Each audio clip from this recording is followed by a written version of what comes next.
డబ్బుతో కూడిన ఎటువంటి బంధాలైనా అవి ఎప్పటికీ సుఖంగా ఉండవండి. సుఖంగా అసలే ఉండవు.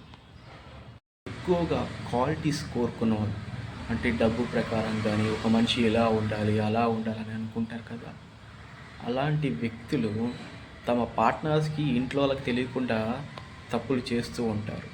పెళ్ళైన కూడా చేస్తే అది చాలా పెద్ద తప్పు. ఒకవేళ అలాంటి క్వాలిటీస్ మీకు కావాలి అని అనుకుంటే, అలాంటి క్వాలిటీస్ దొరికే వ్యక్తి కోసం ఖచ్చితంగా వెయిట్ చేయండి.